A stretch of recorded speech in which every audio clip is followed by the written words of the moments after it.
Yeah.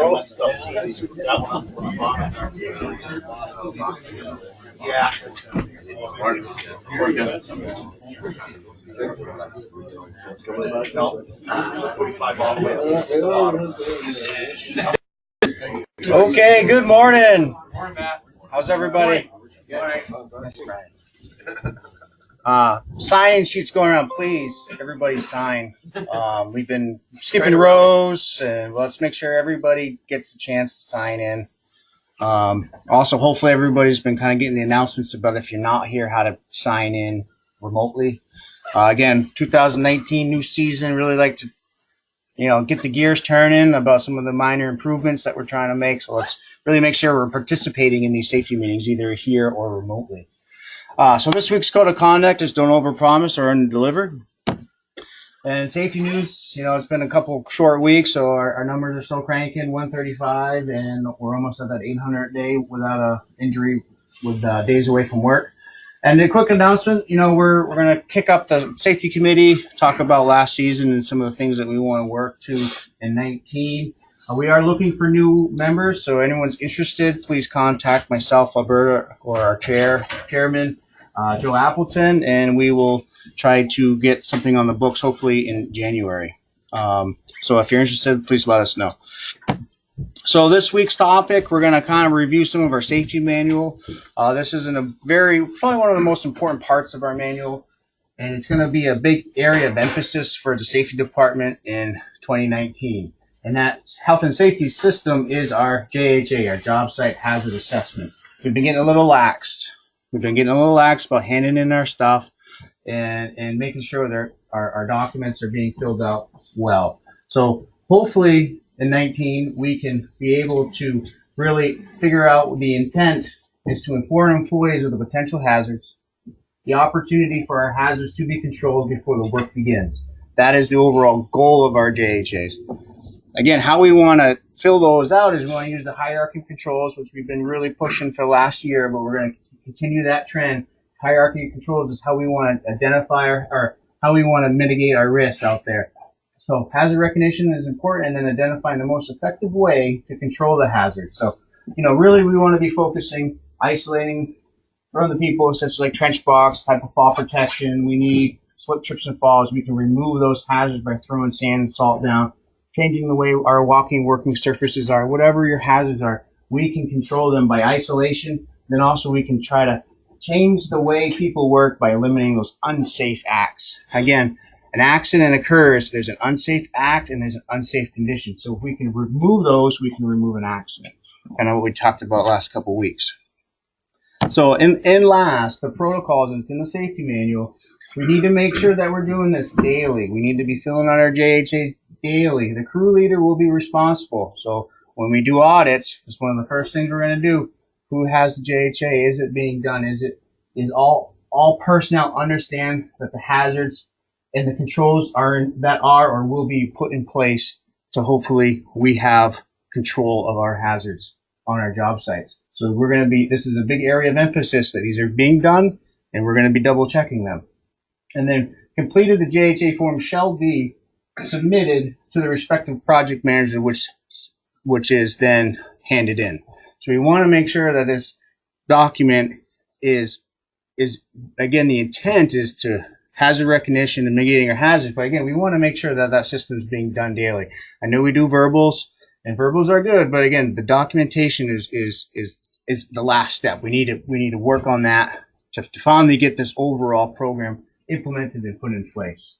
So I just wanted to highlight that. We're going to talk a lot more about this in 19, and hopefully we'll have some new ways of filling out a JHA other than paper and pen.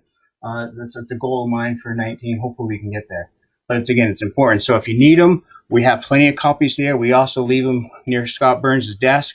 Grab some. If you're responsible for a crew, these need to be done.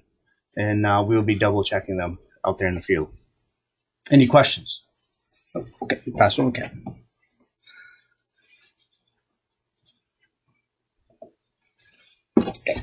Hey, well, you can. Yes, the first thing is the meeting for at least for the winter period here is 6:45 a.m.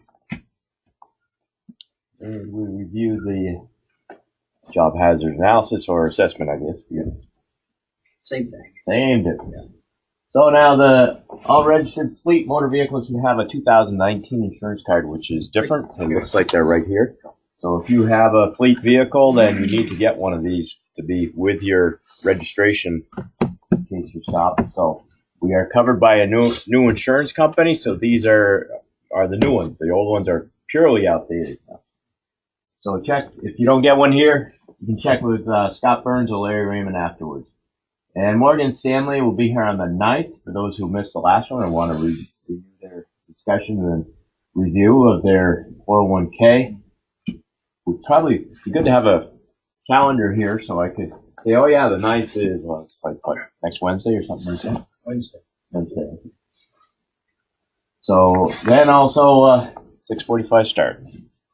And we had our Christmas party here, of course, a couple weeks ago, and I just wanted to kind of re-announce how proud we are that all of our employees donated a total of $12,150 to local charities. Here we see Santa and Vandal greeting Hattie Johnson from Camp Tecumseh. And so we're very proud of everybody, as we say. There's there was also the total of 3 recipients for the charities: Camp Tecumseh, the Vermont National Guard Charitable Foundation, and the Mike Royer Foundation. And it topped out our previous high of $11,400 from last year. Pretty cool stuff. Pretty good thing to be proud of for everyone. For project profiling we're profiling this week is the Charlevoix Parts Center. We're contracting with DEW Construction for the site work on the new Charlevoix Parts Center adjacent to the RR Charlevoix Truck Center campus in Milton. There really is a campus, isn't there?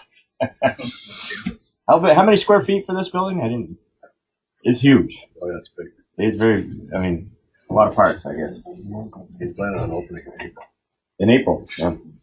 So our scope has included the earthwork, site work portion of the project, including foundation excavation, backfill, utilities, and other site improvements. Included some horizontal directional drilling.